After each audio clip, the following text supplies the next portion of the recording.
Welcome back to the Warrior Servant Leader podcast. We're so glad you're joining us today. We have a fascinating guest today. This is going to be a great conversation. She's a best-selling author, powerhouse, self-proclaimed mamapreneur, a play there on entrepreneur, and she's a top female motivational speaker who has become known for inspiring high-level professionals and entrepreneurs to venture beyond the place where their beliefs stop them. And all this is thanks to literally a plummeting boulder that changed her normal life into the destiny that she embraces today. With the remarkable life and death challenges that were laid firmly at her feet, she learned that it's these tiny individual seeds of greatness that live waiting to be cultivated within our own minds. Then, as we master our own mindset and discover the real beauty within our own story, we become free to empower others to go on to create impossible things. Please welcome Meridith Alexander. Meridith, man, it is so you. great to have you I here am today. so excited to be here, Pat. Thank you so much for inviting me. We're going to have a fascinating, inspiring conversation. Absolutely. So let's just dive right in. You get a phone call. Yeah. And it just absolutely, literally crushed the life of your family. Yes. And Pat, a little bit of the backstory just to kind of show you the contrast is one of the reasons I called myself a mompreneur is because for the majority of my life, I was a single mom as well as the sole breadwinner. So I really had to be two people at one. Mm-hmm. So I had poured heart and soul into raising my three children and my three fur babies. And getting my two older children had already graduated from college. They were, pardon the pun, rocking it in these amazing jobs. And now here came my youngest, Skylar. She had just graduated from Yale. While she was in Yale, she had been to 5 out of the 7 continents out there positively impacting the world.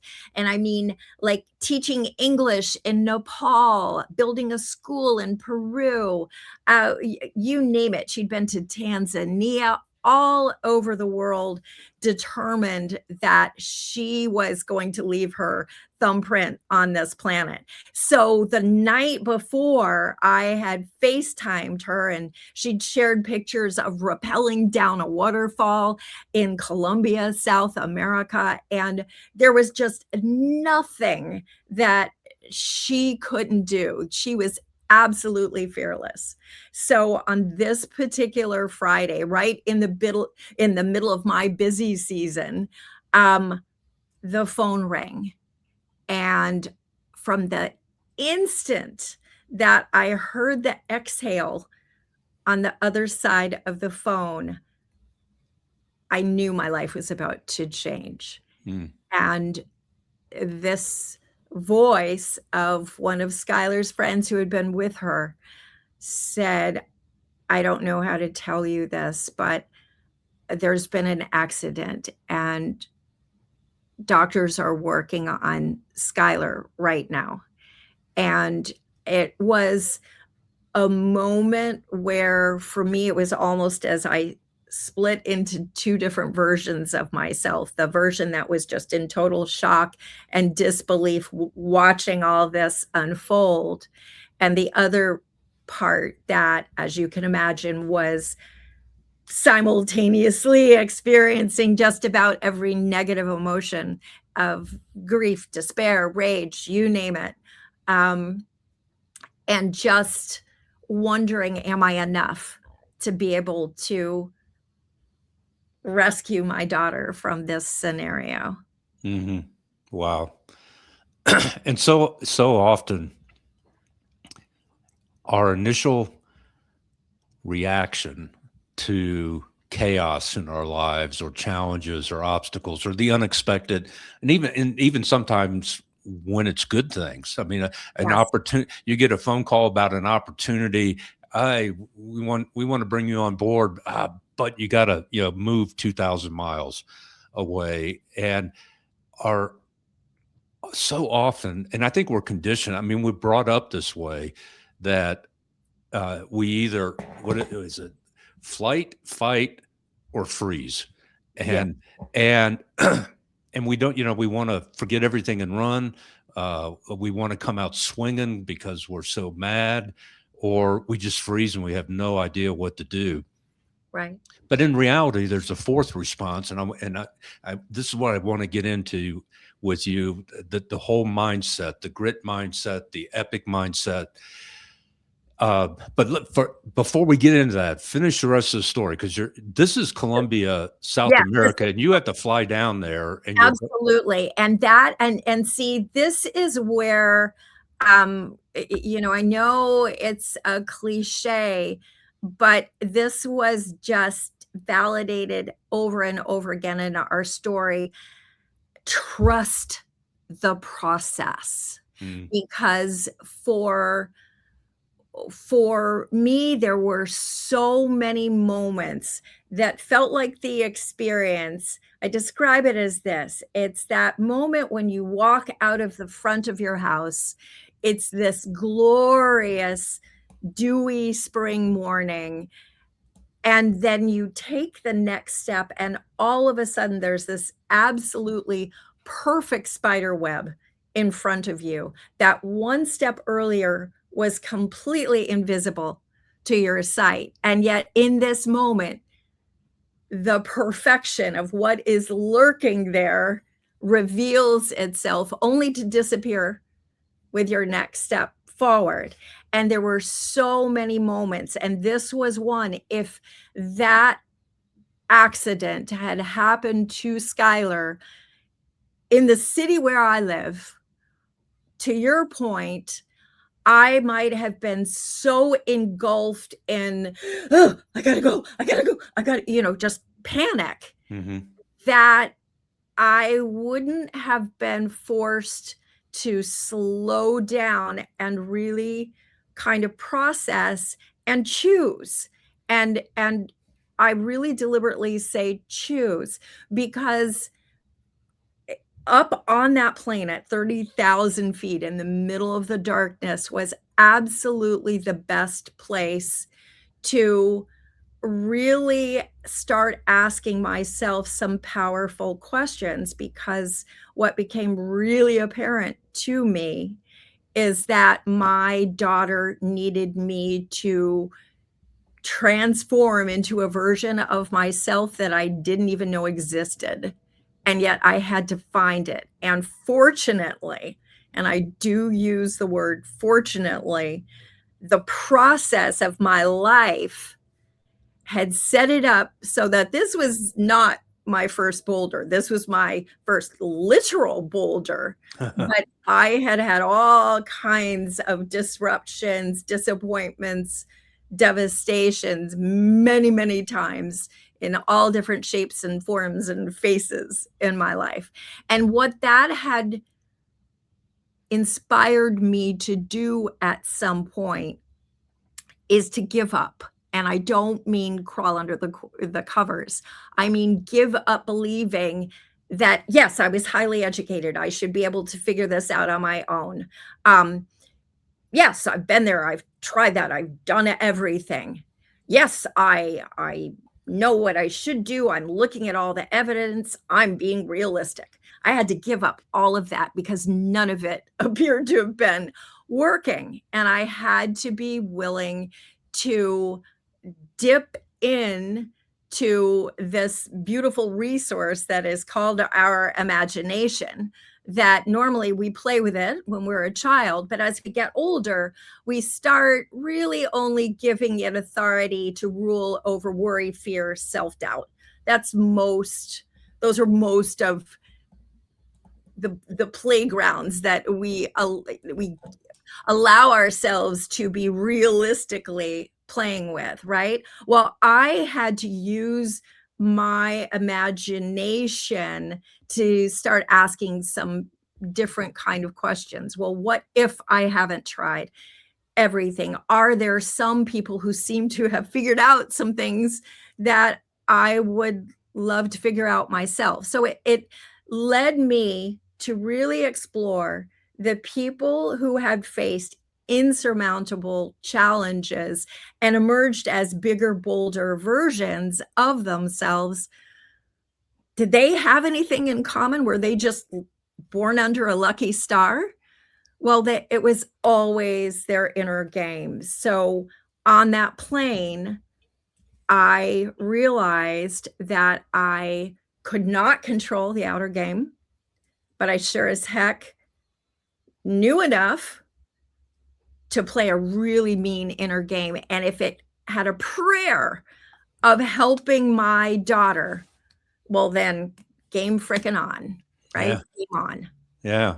Does that make sense? Oh yeah, a lot of things like as you're sharing, you probably saw me. I'm looking down, I'm writing notes. I'm going, oh man, this is when I read for the first time. I've read it dozens of times. The 21 Irrefutable Laws of Leadership by John Yes. Maxwell, and that law, he calls it the law of the lid. That we condition ourselves to put limits on our ability, and he tells the story, and I know you've probably read the book and heard the story, but of the McDonald brothers that that first started McDonald's, and they had 12 stores in California, and they brought Koch on board, and he Yes. goes, "Hey, let's franchise this." No, we can't do that because people come because they know us. And he's Right. like, "Okay, let me buy you out." He buys the Right. company out, and now we know, billions of hamburgers later because he didn't put that lid on Right. his vision and dreams. So that was, and then you're going, trust the process. And so many people hear that and their eyes glaze over, and Yeah. they go, oh God, rules and regulations and this, that, and the other thing. And the first thought I had when you said trust the process, I even wrote it down. Babies learning to walk. Yes. They trust the process, and they take those, they see where they want to get to, but Yes. they cautiously take a step at a time, and they'll fall on their butts or maybe face plant, Yeah. hopefully not into the Yeah. table, but it's they trust the process. And Yes. we're there as parents on the sidelines encouraging them, and you can do this and all those kinds of things. But we lose that as we grow because ego is the enemy, which is one of my Well, yes. favorite books by Yes. Ryan Holiday, is that we become so self-centered.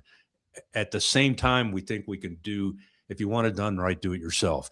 All those kinds of things, and that actually limits our ability. So tell us about that journey, because Skylar survived. She's Yes. paralyzed.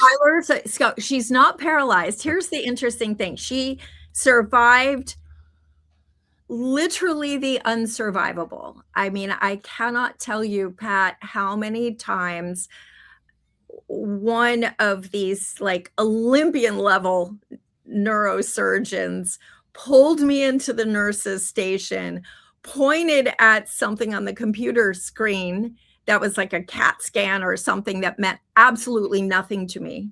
But he felt so compelled, and he said, I know you don't know what you're looking at, but you see that shaded area there? And I'm kind of going, uh-huh. And he's saying that you only see in someone who either is no longer with us, who is vegetative. Your daughter clearly is neither of those. And apparently there is a belief, an established fact per se, that if you can see the patient's brain, then they do not make it. That goes all the way back thousands of years to the father of modern medicine, Hippocrates. And Skylar's brain, we have the photos to prove it. You definitely could see. So she had 4 injuries that typically people do not survive from them. I could just on that, I could tell you much more than we have time for on this, on this podcast. But I was being prepared for the expectation that I might get to say my final goodbyes to my child. So, this is where, and you've touched on so many things. That's why my brain is like, where do I want to go first? So for me, on that plane was really the first time that I considered that hearing. I'm going to touch on this. You touched on how we lose the capacity. I believe that we are trained out of it. We are fed so many flawed beliefs, which we believe to be true because people in authority say they're true, that we become like the baby elephants that are trained to not break loose from their chains, because when they are babies, there is a collar put around their neck, and there's a chain attached to the collar, and the chain is attached to a stake that goes very deep.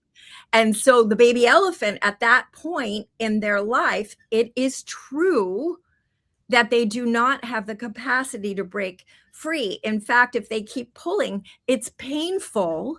And so they make a brilliant deduction at that point in their life. One, they dang well better stop pulling. Two, I'm not strong enough to make a difference here. And if I do stop pulling, then I get fed, I get taken care of, and everything's hunky-dory. So the flaw in that premise, though, is that the elephant does grow to be this mighty beast that could easily not only break free of the chain around its neck, but then go knock over the fence that's keeping it contained. But now reality, proven reality for that grown-up elephant is that collar goes on, the chain goes on, and I'm not strong enough. I define myself in this way. So we are taught to define ourselves, human beings, life, other people, by all these truths, all these realities. That's why we even have a word like miracle, because it means, well, that's outside of the norm. That defies our evidence and our expectation. I can't really tell you why that happened. So let's give it a word. Let's call it a miracle. It must come, and I'm not saying it doesn't if you're religious and listening to this, but it must come from a God or some sort of magical manifestation, right? And what I had started to distill from all those other boulders that made me ask different questions was that we have been given this incredible resource, our mind, but we don't slow down enough to really learn the care and feeding instructions. So it doesn't take long before the mind, which is craving guidance, says, you're not going to give it to me. I'll get all of my guidance from out here. And it's like a jukebox. It's not going to stop feeding us stuff. So if we don't, think about it. How many times have you gotten a song stuck in your mind? Yeah. Probably quite a few, right? But it never happens. Like if you were jumping from a plane, that's probably not when Justin Bieber would pop into your mind. You would be so focused on what you're doing, right? And when that song pops into your mind, you don't go running to the ER saying, oh my gosh, I'm being taken over by the ghost of Justin Bieber, right? You've learned that if it's just a song that's being popped in my mind, I don't pay attention, it'll go away. If our mind clearly doesn't have a preference, whether it's pleasing us or whether it's irritating us, as long as it makes us respond and gets a reaction, then why on earth wouldn't we deduce that it's constantly, if we're not telling it what to think, it's constantly going into its little jukebox and pulling things forward, except 9 times out of 10, it's dialogue. And therefore, we don't recognize it as just another Justin Bieber song from the jukebox that maybe we don't have to pay any attention to. Oh no, this has words, this has language. This was said by Aunt Mary or whomever, right? Oh, maybe it's true. I need to consider this. I need to think until we get to the point where we're like, well, that's just who I am. I am who I am. What if 9 out of 10 of the thoughts that you allow to get traction in your mind didn't even originate with you to begin with? So what then? Who would you be if you could realize that all of this is just data? You've never lived this moment before. I don't care if it was true 2 seconds ago, which left me on a plane saying, okay, what are the 3 questions I've learned to ask myself whenever there's any insurmountable obstacle? 1, what can I control? Couldn't control the boulder, certainly couldn't do neurosurgery on my child, but you've heard me say I can control my inner game, and game on, baby. Question number 2, what can my mind believe is possible? In other words, going back to the Henry Ford quote of if you believe you can or believe you cannot, you're right. Yeah. Well, if that's true, then I darn well want to believe that I can. How can I get my thoughts there? And I often marvel that we're given a huge clue. We have our laptops and our technologies. And what is the first thing we do? We put a password on it. We put virus protection on it. Our most valuable inner technology, we're like, yeah, come on in, whatever, think whatever thought. That thought makes me want to go hide under the cover. Gee, better wait until that thought changes. What? Yeah. Why are we not quarantining some of those thoughts and saying, I love you, I appreciate you, thought, go over there. Right? You're not helping me right now.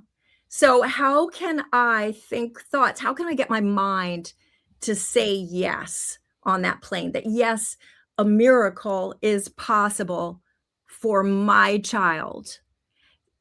So I was like, okay, hold that thought 1 second, because question number 3 is, what might I be assuming that is not necessarily true? Well, in this case, the big assumption was this girl has 4 typically fatal injuries. You know what that means? I mean, going all the way back 2,000 years. I mean, if you see her brain, she's a goner. So just like right off that option, right? Well, that's an assumption. And one of the biggest assumptions I think that we make as human beings is that 2 truths can't be true simultaneously.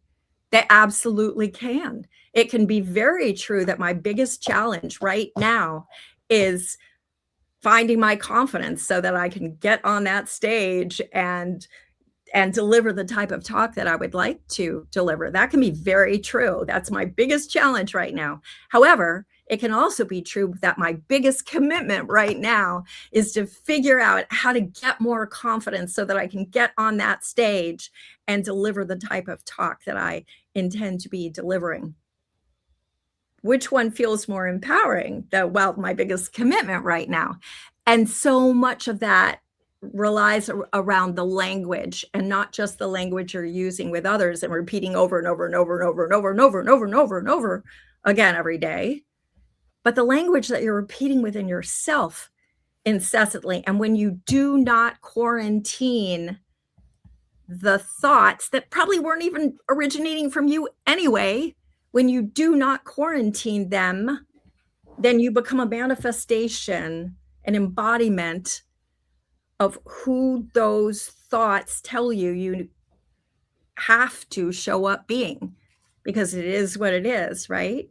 So the moment that I said, okay, what am I assuming? Well, I'm assuming just because all the experts say that she won't survive this, that must be true. Well, let's go back to what can my mind believe? Okay, so the first question I asked myself was, has anyone ever achieved something that everyone else in the world said was absolutely impossible? No question. And that again was a little bit of the laughable irony, sense of humor of life, because there I was flying through the sky at 30,000 feet in a glorified tin can, right? There Yeah. definitely was a time when people said, "You are literally crashing and burning. Why do you want to try this?" Right? So my mind could say yes to that. So once my mind said yes to that, I was kind of off and running. I just had to find new questions that my mind could say yes to so that I could get to the place out of the quagmire of all those quote unquote negative thoughts, but find a little bit of hope. And then from hope, a little bit of belief, but belief still has cracks in it. So I had to keep going until I got to the place, Pat, that felt like, why wouldn't we see a miracle? Why it's just the next logical it felt like a knowing. It was as if I was in the middle of a Men in Black movie and I was fast forwarded, shown the future, pulled back and given that crazy pin so that I wouldn't remember how any of it happened, but I would now have a knowing.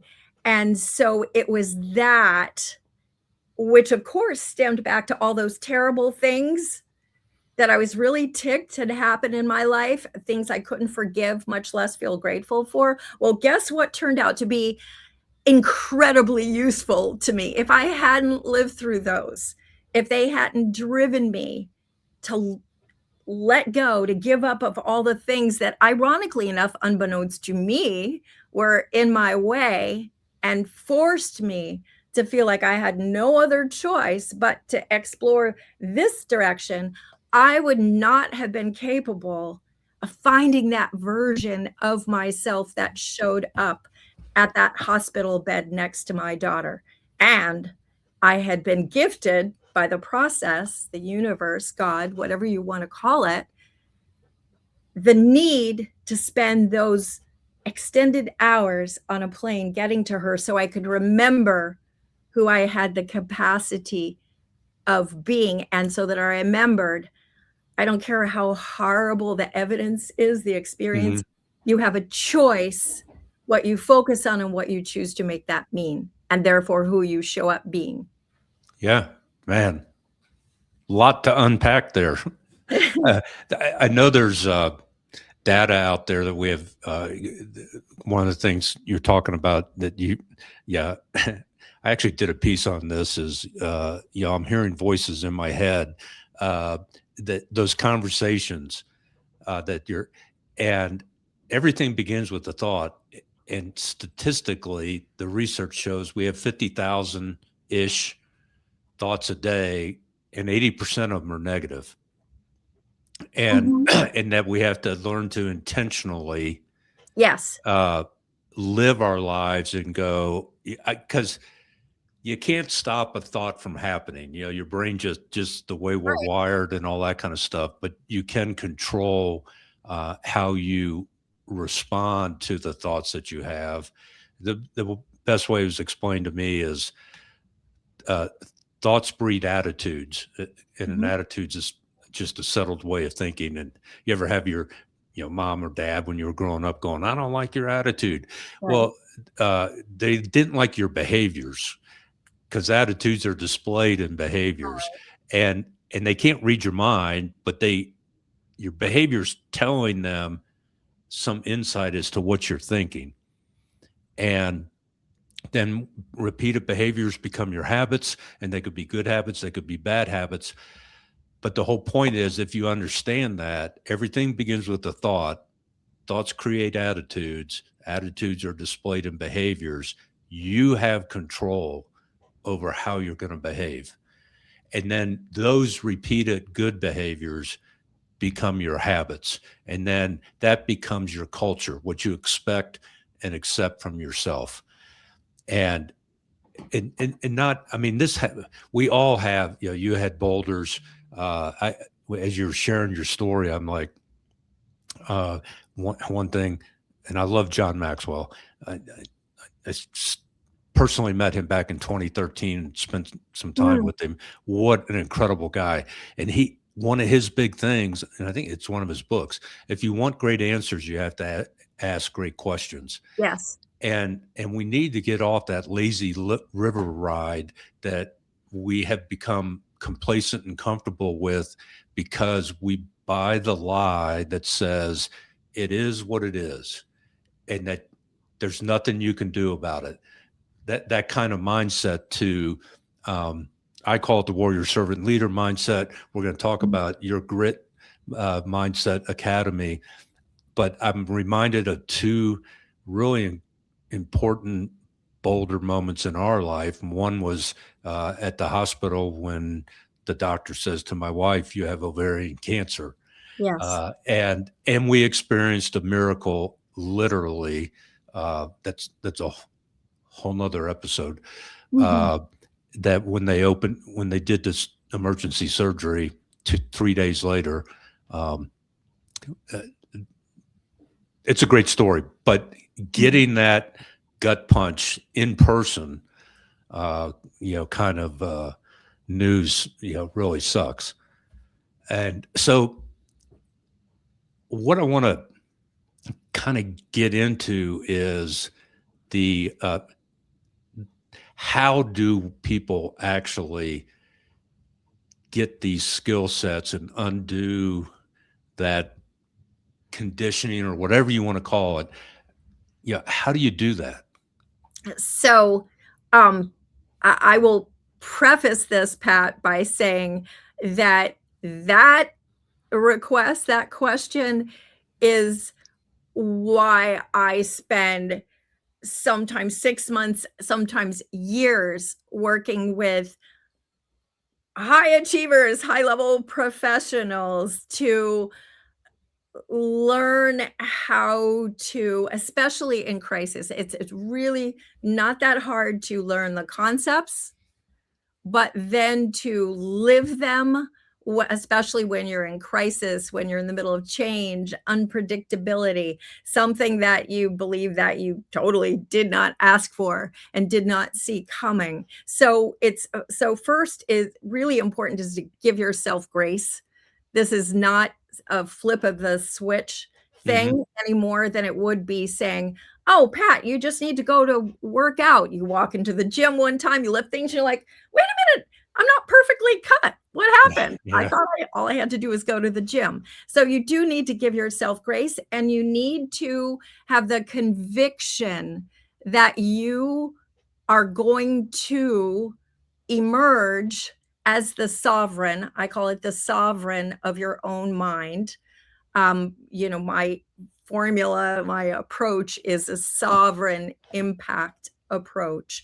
And it's really based on 3 masteries per se, right? And of course, yes, it starts with the inner game because you take yourself with you wherever you go. You can have the best strategies in the world, but ultimately, your programming code has to be recalibrated every now and then, right? And blind spots are called blind spots for a reason. Don't beat yourself up if you can't see your own, because they're called blind spots. Yeah. That's why it's so beneficial to have someone, not your spouse or your cat, but someone who is actually trained to be able to pick up on them immediately and help you see them. So, because the first step is really becoming aware that we have this beautiful mind that really is there to please us, to keep us alive,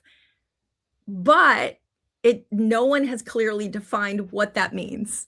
Keep making us feel fully alive and pleasing us.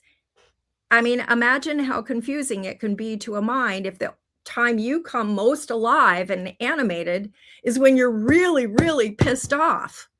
So guess what your mind is going to look for? Ooh, let's find more things to get angry about. Right? Yeah. And that's a fairly easy one because we naturally are looking for things out of place, going way back to when that could be a tiger lurking behind a bush somewhere. So there's no what's right with this picture game. It's all what's wrong with this picture game. So we have a little bit of that we have to be aware exists.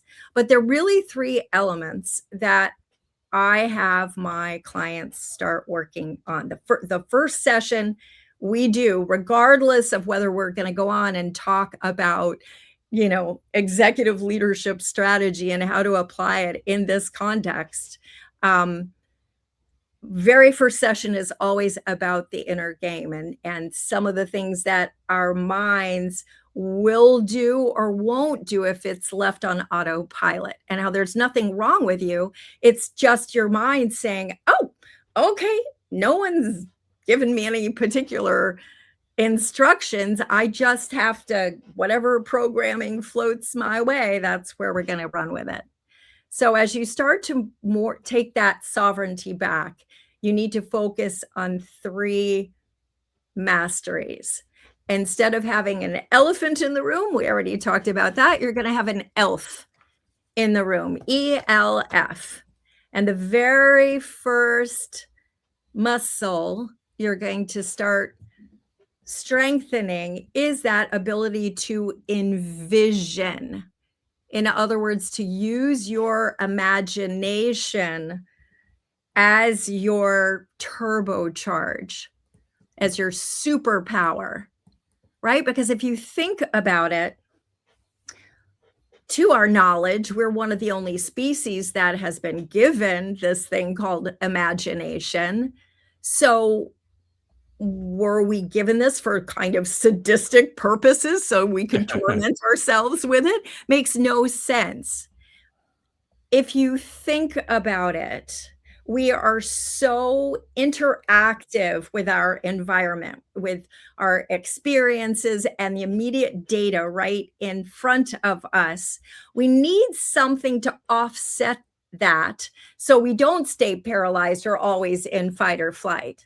Well, what is the one capacity that we have that can pierce through that reality when it's strong enough? Our imagination. We can envision beyond. It's learning to ask the question, what if this isn't happening to me? What is happening for me? What if what I'm seeing actually is filled with clues for where the next opportunity might lie? Sometimes the most epic things in your life will arrive disguised as a frickin' boulder. In fact, quite frequently, right? So it's to build that ability to envision beyond. And that's particularly important with leaders because often the people around you are very, very talented and skilled at identifying all the problems and all the data and reasons why things are impossible, problematic, difficult. So you have to be the beacon, able to see, yeah, but what if? It's how we have these things like the technology that you're not such a fan of, but at some point they were a problem to everyone else. And one person went, what if, right? To be able to build that capacity. Yeah. So that's E.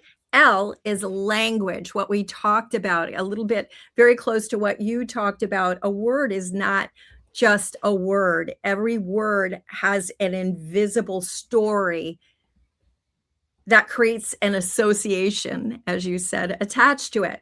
So even that little phrase, my biggest challenge is, right? Challenge, that word in that context, it makes you immediately think of all the things that have been incredibly difficult in your life. And by the time you get to kind of our age, there are a lot of things that you can think of fairly challenging, right? But we don't leave it there. We say my biggest challenge, right? This is my biggest challenge. Well, I know if you're just listening this, you can't see what I'm holding up one pen. And Pat, if I were to ask you, is this the biggest pen in my office? You would have no means to answer that because you can't have something that's the biggest if you only have one. So now what's the story? Oh my gosh. Pat, you have all these challenges. This is just the biggest one. And if you solve this, there are a whole lot more behind that one. Are you sure you even want to put in the effort to really try to solve this? Right. So now it's gotten even heavier. But we don't stop there. We don't say the biggest challenge I'm facing is, nope. We say my biggest challenge. So now it's become part of our identity. So when we walk into a room, hi, I am Meredith with blonde hair, blue eyes, sometimes green, and this big challenge, right? So even if you were to say, hey, Meredith, I want to give you this great opportunity, we're going to get you up on stage. We want you to share your story. If I've been telling you that my biggest challenge is, I'm a little nervous to get on stage, what thoughts immediately are triggered? Oh, Meredith, you're not ready for that yet. Maybe you should go and practice. Just, make up an excuse and tell them, when I'm ready. Right? That's who shows up. So when we personalize things like that, we make it part of how we define who we are. However, as powerful as each of those words are, they are not the most impactful in that group of words. Ironically enough, the most powerful word in that of those 4 words is that tiny word that we have a tendency to ignore that you mentioned earlier, that is. And it's like, is, how can that, is kind of one word that doesn't have a story around it. Oh, but what are we assuming that is not necessarily true? Oh, but it does, because we never say anything in the present tense that we do not consider absolute truth. It becomes our programming code. So when we say, well, I always do this, programming code, well, that never ends up working out. Programming code, etc., etc. And when we're repeating it over and over again, it's not that it necessarily becomes who we are, because we aren't that person. It's just the code that we keep running in a pattern. Yeah. So the only way to escape that is to break that code. And remember what I said a little bit earlier when I said it can be very true. My biggest challenge is financial right now, right? That is true. But I can also say very true is my biggest commitment right now is learning how to turn my finances around, getting maybe it's a job or that I can, that really pays me what it's worth. That's my biggest commitment right now, is I am turning my finances around. So those are both true, but one empowers you into, constructive motion, and the other threatens to paralyze you. Because if all you're repeating to yourself is who I am as this person who's really has trouble financially, then it's going to roll over into every other aspect of my life. So I have to learn that I have a choice. When my mind says, oh, your biggest challenge is, kind of to your point, hey, quarantine, baby. You did not make it through the virus protection. That might be true, but what else is true? Well, my biggest opportunity is to focus, to discipline myself right now, to focus on things that are going to generate some income right now for me, or to, save a little bit. So that's the L, is the language, and it's speaking it to other people, but it's also realizing your thoughts do not get to think you. You must be a grown-up elephant and take that frickin' collar off and start looking. Be aware of those present tense thoughts. What are you saying? This is another acronym I have for ACT, but it's a different kind of ACT than most people do. It's be aware, listen to your present tense statements, celebrate when you hear one that makes you feel kind of crunch, and commit to changing them. So none of this, my biggest challenge is, what is your biggest commitment right now? What is your biggest focus right now? What is your biggest opportunity? What are you most excited about right now? Those words will open you up, get you out of fight or flight, and get you into receiving mode so you can get much better programming data. And then T is to realize transformation is simply making a different choice, right?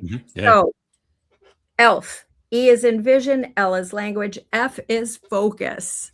So if you can start becoming what I call a deliberate optimist, doesn't mean that you're wearing rose-colored glasses. It means that you're choosing what you focus on and what you choose to make that mean. Now, you may have heard the phrase, what you focus on expands, right? And therefore, many people say, well, I'm focusing on making more money, but my money sure isn't expanding. That clearly doesn't work, right? Well, but it does, because most people believe that they're focusing on what they want, when in actuality, they are focusing on the lack of the presence of what they want. And what that sounds like is when you are out in the coffee shop and you say, oh God, a year from now, I darn well better have a better job. This one, it is so filled with toxic people. I just hate getting up in the morning, and and I don't even like where I live. I mean, I've got to get a better place, and oh my gosh, I've got to start eating better. I feel like I need to lose 15 pounds. That is not focusing on what you want.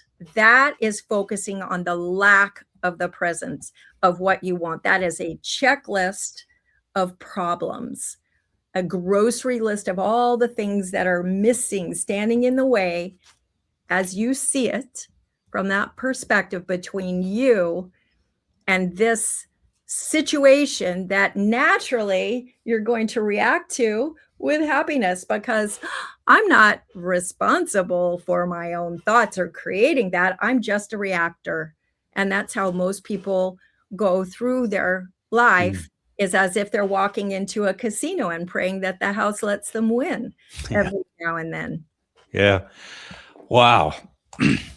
We could go hours. And now I always tease people, and this is like a trigger warning. I'm like that Irish setter that sees a squirrel run across the yard. And so as you're sharing things, we're recording this episode, and it is Holy Week. It's Good Friday's coming up here shortly, and Easter. And I'm as you're talking about ELF, I'm writing all these, I'm writing things down, and I think, man, this is the 11 apostles, because Judas, committed suicide. The 11 apostles, their whole world's just gotten shattered on Good Friday, and that that this envisioned language, they could only imagine that Christ is really going to resurrect. He said he's going to, come. So they're going through these three, the ELF. Yes. And so that's one thing that strikes me. And the other thing is, I was in law enforcement for nearly 30 years, and I spent a fair amount of time working in human trafficking and then taking calls for service. And everything you're saying is like the foundation that professionals use working with battered women, working with victims, survivors of human trafficking, because they have that they have no envisioning, they have no language. Right. Their only focus is survive day to day, kind of deal. And so the reality, I've seen all this in action throughout my career, and it's so good to hear that you're sharing your story and your message, because I know for what was it, the first 3 years of Skylar's coming home, you were her full-time 24/7 caretaker. And I still basically am, because she's not paralyzed, but what the lasting damage that has kept her in a wheelchair needing constant care is that it did incredible damage to her balance, to her ability to balance. Yeah. And she has no peripheral vision and no long distance vision. So as far as safely being able to navigate the world with very impaired balance, no peripheral vision, and no long distance, it's just really the challenge, speaking of that word, is formidable. In that case, there's very real formidable, challenge. Now, that said, it is thanks to that boulder over the first 3 years, absolutely making it virtually impossible for me to be the caregiver for Skylar that I needed to be with her constantly. I mean, you couldn't even safely leave her sitting in a sitting position by herself. Someone needed to be in the room at all times with her. She could barely talk. She could not lift her arm. She could not feed herself. There was really nothing that she could do on her own other than breathe and thankfully still basically think, right? And so it gave me another boulder, not a literal boulder, but it destroyed the business that I had had before, because that business relied on me in just a matter of months spending about 14 hours on the phone and making a lot of phone calls. I was in the performing arts industry, booking artists into theaters around the country. And that in my space ended up happening 4 months out of the year, January through May. Well, guess when this boulder fell? February 19th, right? So I tried making a cold call from the ICU and very quickly discovered that doesn't go over so well when you're having to tell someone, oh, I'm sorry, I'm actually in an ICU with my daughter and the doctors just came in and need to talk to me. Doesn't work. Right. Yeah. Really, no. So it devastated my business and with it our income. So now I was in a position where I had my daughter, we had clearly expenses, and I didn't know. I didn't know what her future was, but now I didn't even know what my own future was going to be. Yeah. And interestingly enough, again, this is when I had to let go of more, because one of the things that I thought I knew about myself, Pat, was one, not a coach, definitely not a speaker. And then all of a sudden, thanks to the one book, the first one, The Sky is the Limit, so as part of this inner game, this leadership thing, I knew that it was either true or not true, that if people all around the world were envisioning Skylar dying, that reality would overtake, it would be the strongest version of reality.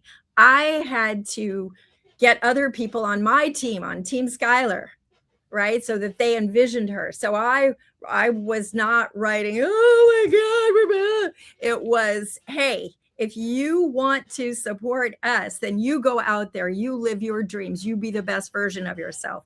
So at first I was afraid people would think I was really out there. Here's this woo mom. How did this girl end up with her?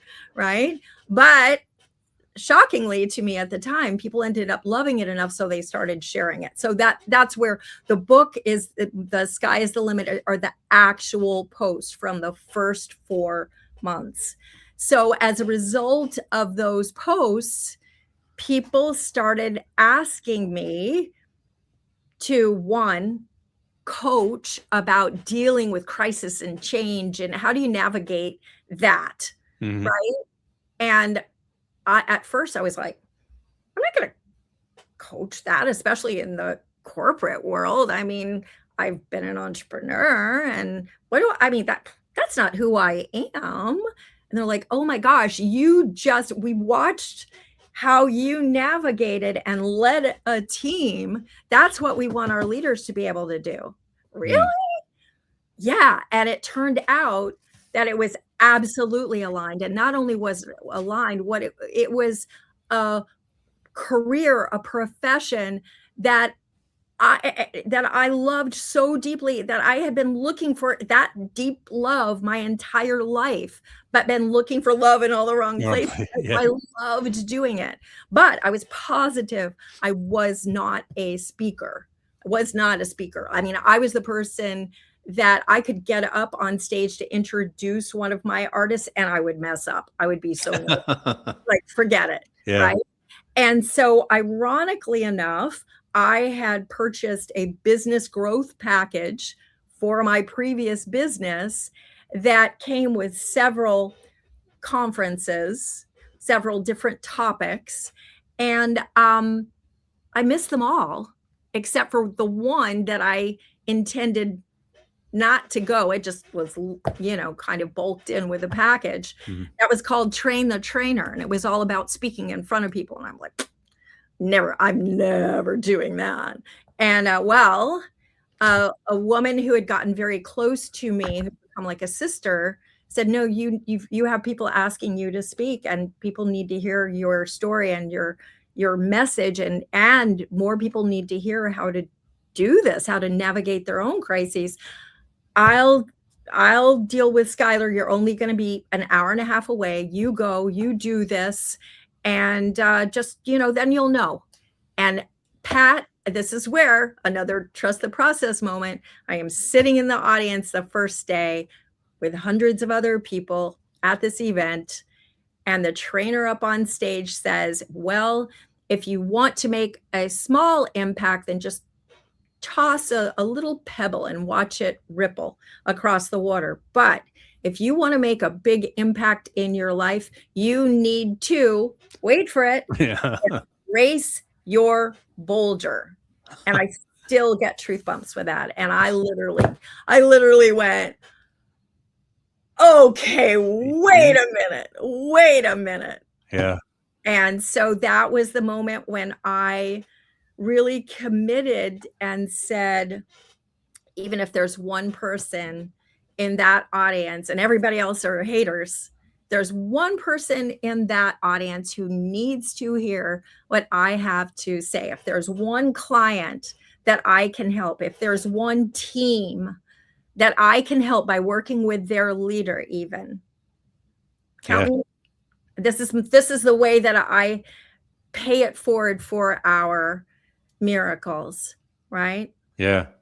That's here comes the Irish setter running across the is it reminds me of the scripture that the shepherd will leave 99 sheep behind to go save the one lost one, and to have that mindset that as I'm not trying to change the world. I'm Right. here. Yeah, I'm on this stage speaking, and there's however many people. I just know there's one person walks out of here, a changed person. Then I've got that one sheep back into the flock. And let me hop in 1 second, Pat, because Yeah. I think you touched upon something I think that's really, really, really important and often overlooked is when I say that we are given this incredible gift, this mind that has capacity that we often go through our entire lifetime never really playing with, maximizing, optimizing it, really giving it the guidance that it has the capacity to just thrive on. I feel that I see a lot of people who come to me at all levels, um, defining themselves in very broken ways and Mhm. very small, diminished sort of ways. And often I have one process that is part of kind of rewiring people that I take them through, where I am asking them to describe maybe some of the skills, some of the talents they might have. And many people struggle with that particular question. And part of that is that a lot of the programming can be to not make yourself kind of all that, right? You don't want to come off as being incredibly vain or stuck up, something like that. And there's a big open space between really not giving yourself credit for where credit is due and being vain. Mm-hmm. There is plenty of space in between to be incredibly confident, to own your own superpowers, which frees up everyone else around you to have their own variety and collection of superpowers, and kind of takes away some of that judginess. It's not an either or thing. And when you are a religious person, especially, if God has given you a gift, how are you showing your devotion and your appreciation for these gifts if you don't share them with the world, if you're always apologizing for them and trying to dim your light a little bit, so that others don't feel that it's too bright, they have to put on their sunglasses? Yeah. Right? No, I get it. It's, statistically, there's research out there, 50% of the population perceives themselves as an introvert, and they bought the lie that, well, if I'm an introvert, then I have to be, the church mouse. I'm quiet. I don't want to do X, Y, or Z. And I don't have the gift of public speaking. You know what? Talking to your neighbor is public speaking.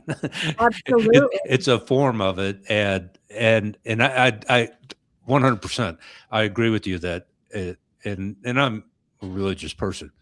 Jeremiah says that, God knew me before I was, formed in my mother's womb, and the word "knew" means he loved me before I was formed in my mother's womb, and he consecrated me before I was born, and that means he had a purpose, or not has a purpose for me.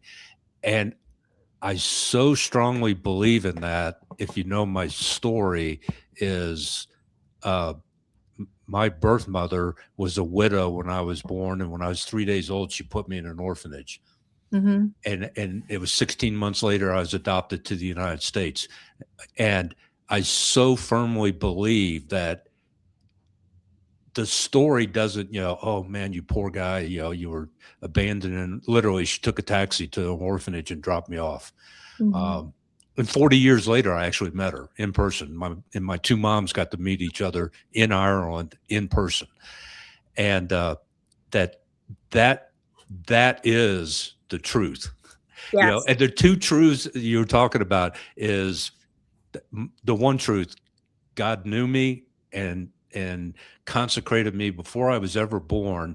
That is true.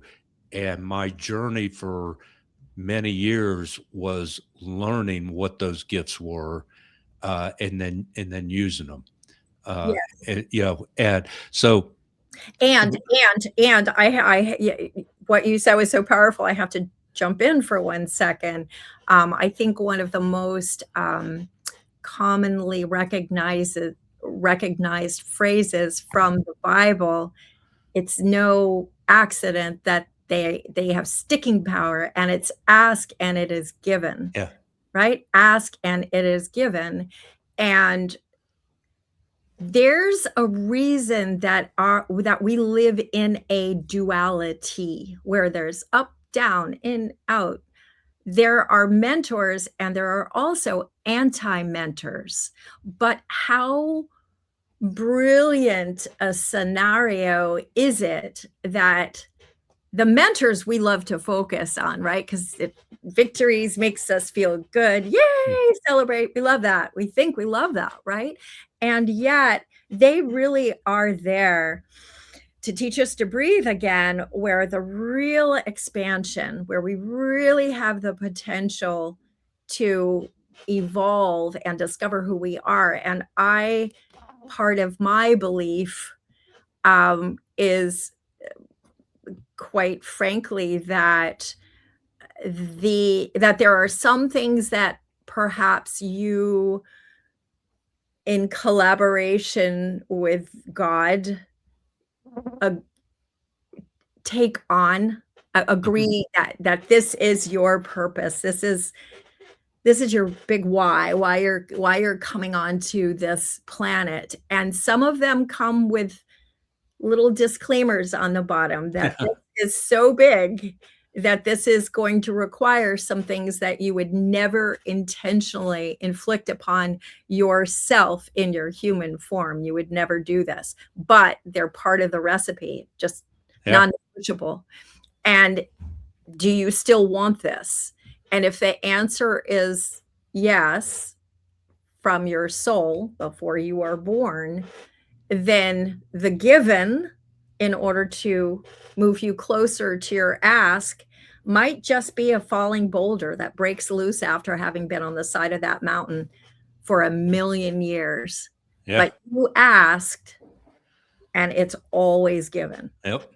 And so whatever you're looking for, you always find more of it. And you have a choice. Now, what are you going to make it mean? Is this the gift that I've been waiting my entire life for? Wait a minute, your daughter's in a wheelchair. How can you say this is the gift?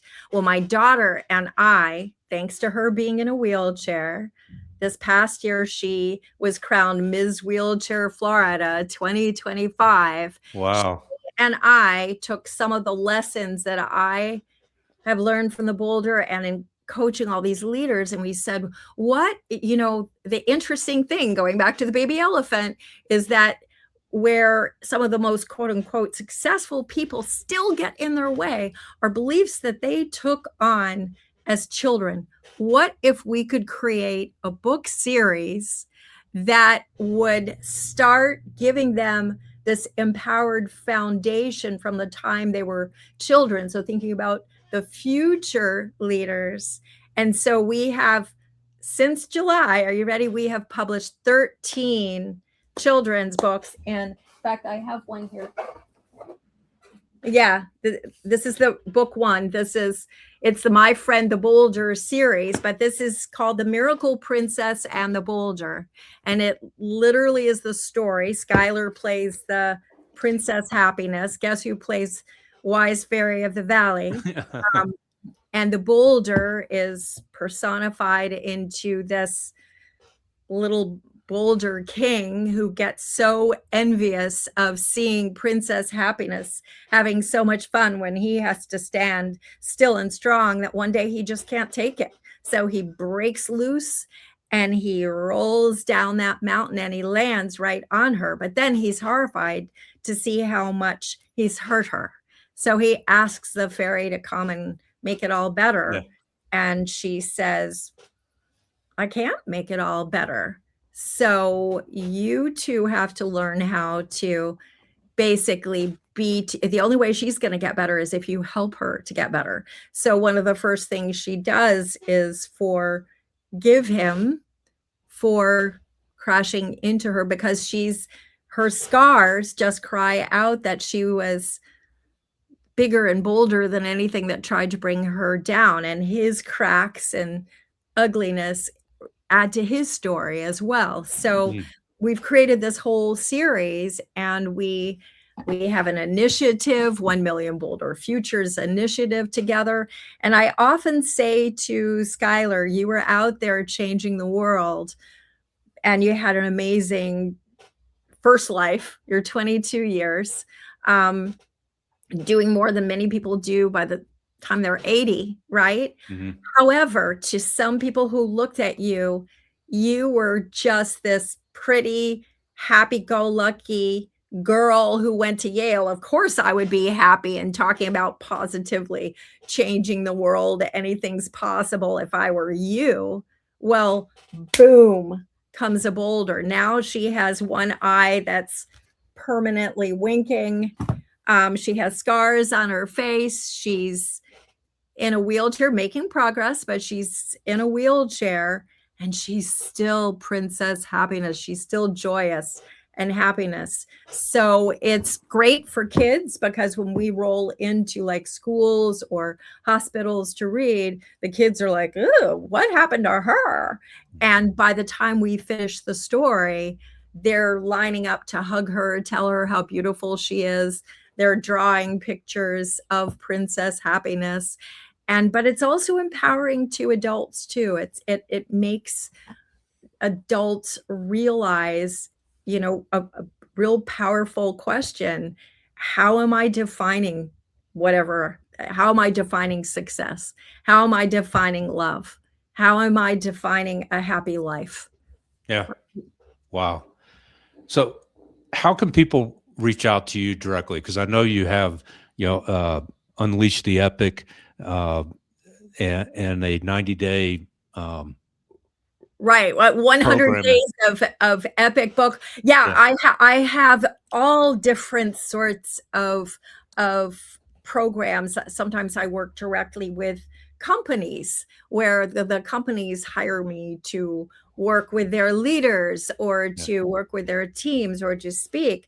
But often I'm working with individuals, some who are just trying to figure out their big boulder is figuring out what's next. They're just feeling stuck in Yeah. life, and they feel like either they're not at all where they thought they were, or worse, sometimes they're exactly where they thought they would be, but they don't feel what they thought they would be feeling. And so I have options to really be that missing piece for whatever that sort of scenario is. And so I would suggest, if you are at any sort of a bolder moment in your life, or you need, if you're a company and you need your team to be able to navigate the current change and unpredictability, and to really show up as that epic version of themselves, empowered, purpose driven, innovative, collaborative, then reach out to me on my website, which is Meridith, Meridith, so 2 I's, at Grit Mindset Academy. So that's Meridith at Grit Mindset Academy. You can also go to my website, Grit Mindset Academy, and connect with me directly from there. And of course, I'm on LinkedIn, I'm on Facebook, Instagram. If you want to hear our little children's books read out loud, we even have our YouTube channel. But I would love, clearly I have found my passion and my purpose, and seeing people kind of get rid of the shell or the Mhm. chains that have been dragging. I think of like Jacob Marley from Christmas Carol, right? Yeah. We do walk around with those. It's a heavy weight, and to be able to just free that up and to look forward to the day ahead, even when you're in the midst of chaos and crisis, and to be able to show up as that epic version of yourself, it just changes the way the life experience is for you. Yeah, and it changes the life experience for the people that touch every day. Absolutely.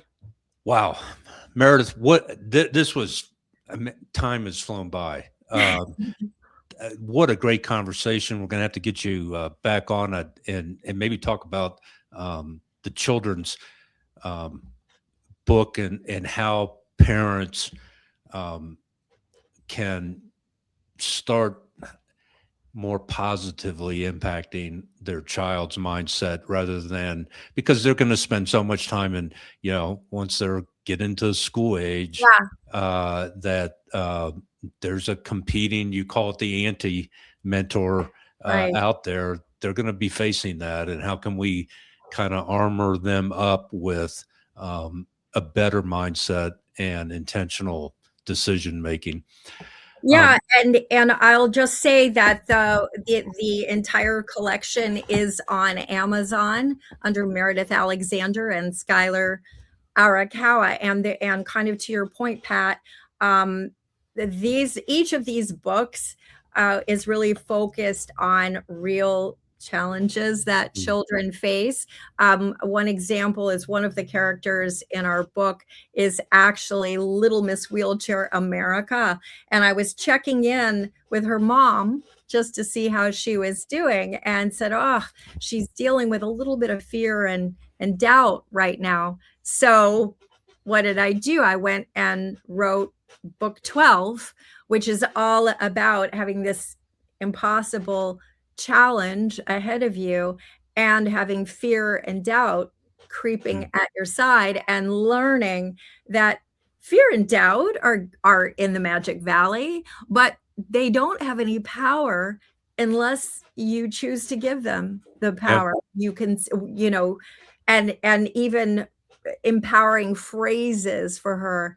So this little girl has gone on to use these, I am brave, I am strong, I can do anything when I take it one step at a time. And she uses that almost like her little mantra. So to be able to get them to your point, and all of these have like a little game page at the end where there are even some questions. Like in this one, it's the Boulder King was, do you remember how the Boulder King got very, very angry?